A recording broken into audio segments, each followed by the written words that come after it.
Hey Harmonizers, welcome to this video where we are doing Valente's first trim. This is his first hoof trim, so I'm pretty excited for this moment. This is kind of the last thing that he needs before we head down to Florida. The last big check mark. I wanted him vaccinated. Ideally, I wanted his teeth done, but it was too cold to get them done. And I wanted his feet done. And so the big reason why I wanted his feet done before we head down is because the farrier that's doing his feet, his name's Bob, and Bob is a super calm person, very easygoing. His energy is fantastic.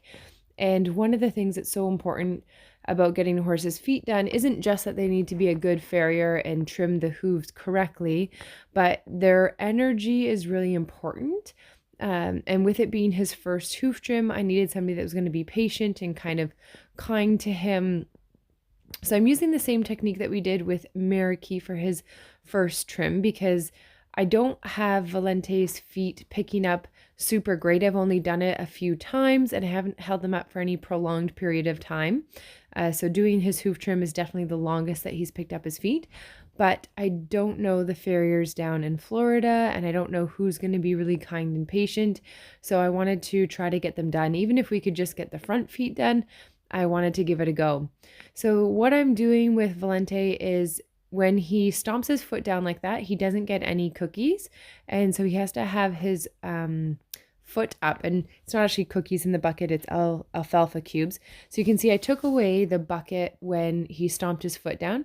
And then right now, Bob is just kind of trying to get him to pick his foot back up again and is being very kind and polite with him to ask him to pick up that foot. He's just kind of rubbing his foot a little bit. And then when he picks it up, what's really important is he tries to hold his foot when it's up, but if Valente is really, really panicked about it or really upset, then he allows him to put his foot back down, which is really key. And then he gives him a nice little friendly rub there. He's going to ask him to pick up his foot again and see if he can get a little bit more trimming done. The light just went out in the barn there. It's no big deal. Bob is prepared. He's got his little headlight on. So now that Valente's got his foot back up, I'm letting him eat out of the bucket again. So I'm using positive reinforcement as it's really, really effective. And I find like even though I haven't done as much picking up of his hooves as I would like to have done before we attempted this, usually it goes pretty well when we have the positive reinforcement like this because the horse figures out pretty quickly that as long as they just hold their foot up and they're not being hurt and everything's okay, then they can eat out of the bucket. So it tends to go really well. And I like to think that we're kind of classical conditioning him to think that picking up his feet is a good thing. And obviously we wean them off of the alfalfa cubes, like even though Mariki or Kaibu got a bucket of hay cubes when they got their first hoof trim done, Kaibu doesn't get cookies anymore. Like he'll get like one cookie after he's had all 4 of his feet trimmed. So you definitely do wean them off of positive reinforcement the same way that when you're in like grade 1, you might get a gold star for 2 plus 2.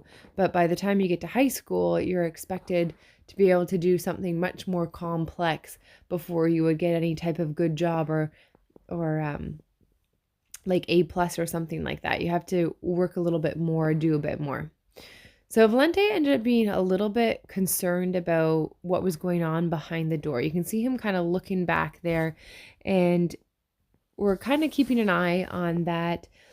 We do end up turning him around because of that, but we're just kind of aware of it. He's aware. So his thing that he lacks the most confidence around at this point is just things behind him. And so my barn's not attached to my indoor arena. There's like an open space that's between the two, which is the space that's behind us there that we're looking at.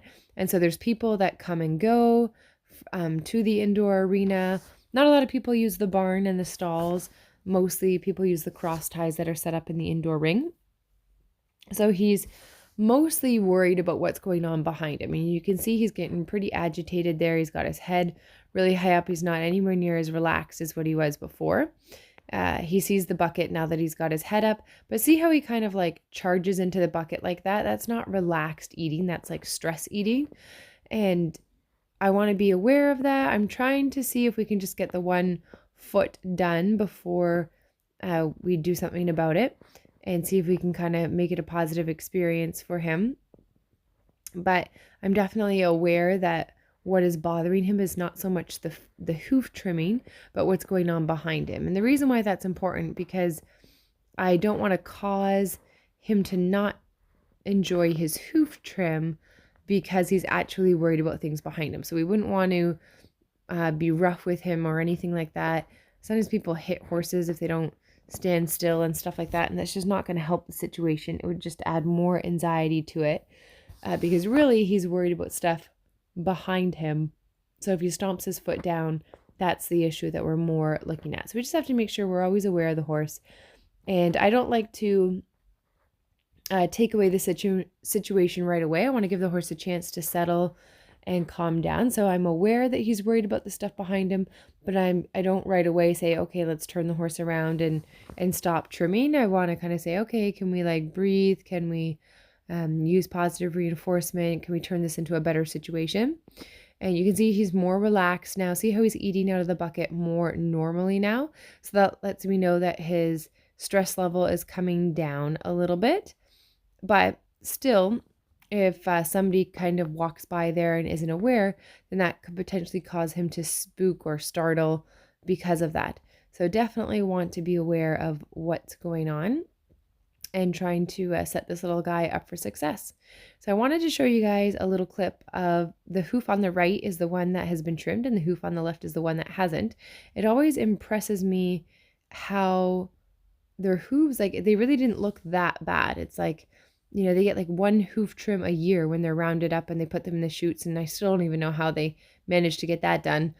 And really, the hooves look pretty darn good. And they're not, like they're in holding facilities, so the ground is soft. I'm just letting you guys see in the bucket here so you can see what he's eating. And so it's not like they're running around on rocks and wearing down their feet. So I'm always impressed by that. So I wasn't sure if we would be able to get his back feet done. You can see we turned around in the barn now. We're facing the other way in the barn. So that way he's got the door, the small door behind him, which is shut. So he's no longer kind of upset by that. And then he can look out of what's in front of him, because it's just not fair to work on confidence behind him and doing his feet at the same time. But I was pretty happy that we could do the back feet as well as the front feet, especially because I just haven't really worked on holding the back feet up for any period of time. I think I've just done a couple seconds basically at a time. So really, really happy. But this is, again, one of the reasons why it's so important to have a good farrier, not just good in terms of how they trim your horse's feet, but how they treat your horse's mental state, and are they patient with them, and are they going to give off a good energy that lets the horse be calm and relaxed around them, because that's really, really key. If you're expecting a problem, then you're probably going to get a problem. And Valiente was really good. So I just did little short clips of him on his different hooves, so you could see that we kind of did the same thing, and he stood really, really nicely for all of them. And so after doing this video, he basically has all his feet ready, and he's going to be ready to head down to Florida. And I'm super happy that he's eating the little bits of hay cubes, which we started to mix up with the other types of cookies and the vitamin mineral balance pellet that we feed our horses.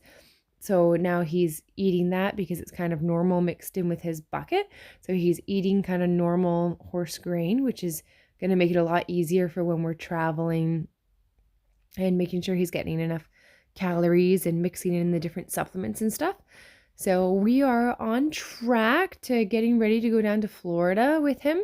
Super excited about that, and hope you guys enjoyed this video, and we're impressed by the little guy and how he's doing with all of his handling skills. Thanks for watching, guys.